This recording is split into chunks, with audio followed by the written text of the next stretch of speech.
आज का दिन थोड़ा लंबा होने वाला था। आई नो, दिन में घंटे तो नहीं बढ़ने वाले थे, स्टॉप्स बढ़ने वाले थे। आज का हमारा टारगेट स्टे था नाको विलेज में, जो कि था 170 किलोमीटर्स फ्रॉम सांगला, जिसमें हम पहले चिटकुल जाते हैं और चिटकुल से फिर वापस करचम और करचम से नाको। सबसे पहले सुबह हम सांगला से निकले चिटकुल के लिए। 22 किलोमीटर्स का डिस्टेंस ऑफ रोड, बट जो नज़ारे थे नज़र आ रहे थे उनकी वजह से ऑफ रोड इतना ज़्यादा बुरा भी नहीं लग रहा था।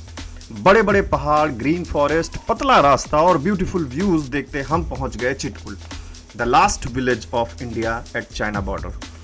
हाँ, उस विलेज के बाद कुछ भी नहीं था, सिर्फ चाइना बॉर्डर था और वहां जाना अलाउड नहीं था। तो जब ये चिटकुल लास्ट विलेज है तो यहाँ पोस्ट ऑफिस भी जो है वो लास्ट पोस्ट ऑफिस है, जो रेस्टोरेंट है वो भी लास्ट रेस्टोरेंट है, जो ढाबा है वो भी लास्ट ढाबा है।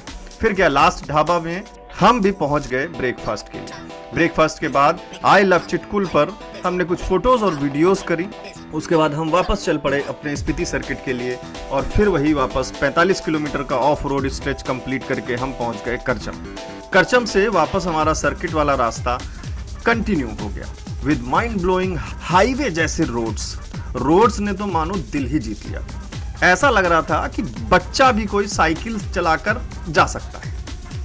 रास्ते में चलते चलते वाटरफॉल्स भी मिले जो और मजे ऐड कर रहे थे इस बाइक ट्रिप में। एक फूड ट्रक दिखा तो हमने सोचा लंच कर लेते हैं। अगेन राजमा चावल, ये हम 2-3 दिन से खा रहे थे।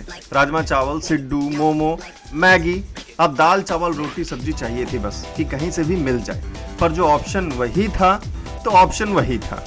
अब नज़ारे बिल्कुल बदल चुके थे। इंडियन तिब्बत हाईवे के रोड्स अच्छे थे, अच्छे क्या मतलब एकदम माइंड ब्लोइंग थे। बट ऊपर जो शेड था वो भी माउंटेन का ही था।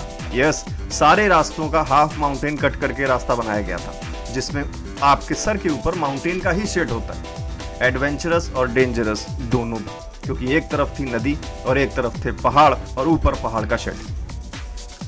ऐसे चलते चलते धीरे धीरे हम पहुंचे स्पीति और सतलज के संगम पे, जहां पर स्पीति रिवर और सतलज रिवर एक जगह मिलती हैं और वो आगे सतलज की तरह सतलज बनकर कंटिन्यू करती हैं। अब हम किन्नौर वैली छोड़ रहे थे और वहीं संगम के बाद ही शुरू हो रही थी स्पीति वैली। यहाँ हमने अगेन राजमा चावल में मन संतुष्ट करने की कोशिश की। अच्छा स्पॉट है, आप चाहें तो यहाँ जरूर रुक सकते हैं।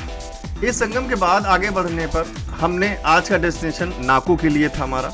इन बेहतरीन नज़ारों और रास्तों के साथ वादियों में घूमते घूमते हम पहुंच गए नाको विलेज। शाम हो चुकी थी, दिन धीरे धीरे ढल रहा था, सूरज धीरे धीरे जा रहा था, मीन्स हल्का सा अंधेरा होने वाला था। मानो पहाड़ों में एक सुंदर सा गांव बसा दिया हो किसी ने। यस, डेफिनेटली नाको गांव बहुत सुंदर और पीसफुल था। हमने यहाँ एक स्टे लिया और सामान हमने बाइक से निकाल कर तुरंत रूम में रख के, हमें पता चला कि नाको विलेज में एक नाको लेक भी है। हम वो लेक देखने चले गए। इससे पहले अंधेरा होता हमने कोशिश की कि हम नाको लेक तक पहुंच जाए। नाको लेक ज़्यादा दूर नहीं, सिर्फ 500 मीटर दूर ही था। कुछ सीढ़ियों से उतरकर हम पहुंच गए नाको लेक और वहाँ का व्यू काफ़ी अच्छा था।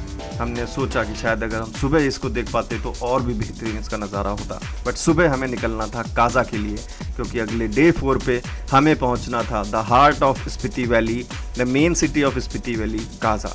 तो फिर देरी किस बात की है, मिलते हैं अगले दिन काजा में डे 4 पर। सब्सक्राइब करना मत भूलिएगा।